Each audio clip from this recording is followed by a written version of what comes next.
சற்று முன் கிடைத்திருக்கக்கூடிய முக்கியமான ஒரு தகவல். தமிழக வரலாற்றில் முதன்முறையாக ஒரே அமைச்சரவையில் பட்டியல் சமூகத்தை சேர்த்த 7 பேர் அமைச்சராக பதவியேற்று இருக்கிறார்கள். இது மிகப்பெரிய ஒரு ஆச்சரியத்தை ஏற்படுத்தி இருக்கிறது என்றுதான் கூற வேண்டும். இது சாதாரண அரசியல் நகர்வா அல்லது சமூக நீதிக்கான வரலாற்று மாற்றமா என்பதை முந்தைய ஆட்சிகளின் தரவுகளோடு நம்ம ஒப்பிட்டு ஒன்றன் பின் ஒன்றாக காணவும் ஆரம்பிக்கலாம்.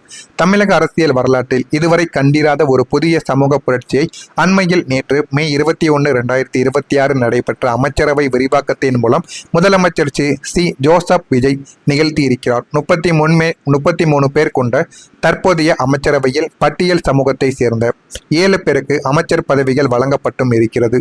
தமிழகத்தில் இதுவரை ஆண்ட திராவிட கட்சிகளின் வழக்கமான அமைச்சரவை கூட்டமைப்பிலிருந்து மாறுபட்டு ஒரு சாதாரண அரசியல் நகர்வு அல்ல, மாறாக உண்மையான சமூக நீதிக்கான வரலாற்று மாற்றம் என அரசியல் விமர்சகர்கள் கருத்து தெரிவித்தும் கொண்டும் இருக்கிறார்கள். இது குறித்து முழுமையான விவரங்கள் மற்றும் முந்தைய ஆட்சிகளுடன் ஒப்பீடுகள் ஒன்றன் பின் ஒன்றாக கூறுகிறேன். பட்டியல் சமூக அமைச்சர்கள் மற்றும் அவர்களின் துறைகள். விஜயின் அமைச்சரவையில் மிக முக்கியமான மற்றும் பிரதானமான துறைகள் பட்டியல் சமூகத்தை சேர்ந்த அமைச்சர்களுக்கு ஒதுக்கப்பட்டுள்ளது. முதலாவதாக ஆதவ் அர்ஜுனா, வில்லிவாக்கம் பொதுப்பணி மற்றும் விளையாட்டு மேம்பாட்டுத்துறை மிகவும் செல்வாக்கு மிக்க ஒரு முக்கிய துறையில் அவருக்கு வழங்கப்பட்டிருக்கிறது. இரண்டாவதாக எஸ் கமலி, அவினாசி கால்நடை பராமரிப்பு துறை இளம் பெண் அமைச்சராக அவர் பதவியேற்றிருக்கிறார். மூன்றாவதாக பி ராஜ்குமார், கடலூர் வீட்டு வசதி மற்றும் நகர்ப்புற வளர்ச்சித்துறைக்கு அவர் மிகவும் பெரிதளவில் ஒரு தொண்டையும் அவர் வழங்குவார் என்று அனைவராலும் எதிர்பார்க்கப்படுகிறது. நான்காவதாக பி மதன் ராஜா, ஓட்டப்பிடாரம் குறு சிறு மற்றும் நடுத்தர தொழில் துறைகளுக்கு அவர் அமைச்சர். ஐந்தாவதாக ஜெகதீஸ்வரி, ராஜபாளையம் சமூக நலம் மற்றும் மகளிர் மேம்பாட்டுத் துறைக்கு அவர் அமைச்சர். ஆறாவதாக டி லோகேஷ் தமிழ்ச்செல்வன், ராசிபுரம் வணிக வரி மற்றும் பதிவுத்துறை முன்னாள் சபாநாயகர் தனபாலின் மகன். இவரும் 6வது ஒரு அமைச்சராக பதவியேற்கிறார். 7வதாக விஜய் தமிழன் பார்த்திபன், சேலம் போக்குவரத்து துறை அமைச்சராக அவர் பதவியேற்று இருக்கிறார். முந்தைய ஆட்சிகளோடு ஒப்பீடு இது ஏன் வரலாற்று மாற்றம் தெரியுமா?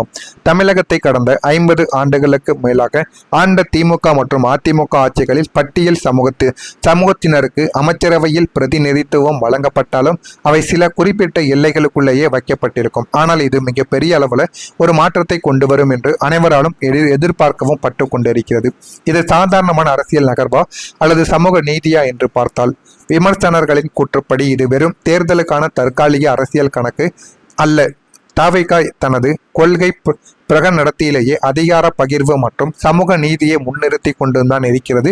முதல்ல அரசியல் அலசல். பட்டியல் சமூகத்தை சேர்ந்தவர்களுக்கு ஆதி திராவிட நலத்துறை மட்டும்தான் தகுதி என்று எழுதப்படாத விதியை விஜய் உடைத்தும் இருக்கிறார். ஒரு சமூகத்திற்கு அதிகாரம் வழங்கப்பட வேண்டும் என்றால் அவர்களுக்கு மாநிலத்தின் உள்கட்டமைப்பை மற்றும் பொருளாதாரத்தை வழிநடத்தும் துறைகளை வழங்க வேண்டும் என்ற அம்பேத்கருடைய சிந்தனையை இந்த அமைச்சரவையானது பிரதிபலித்தும் இருக்கிறது.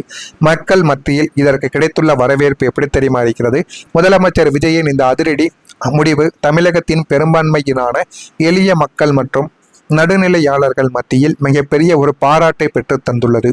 அடிமட்ட மக்களின் ஆதரவு.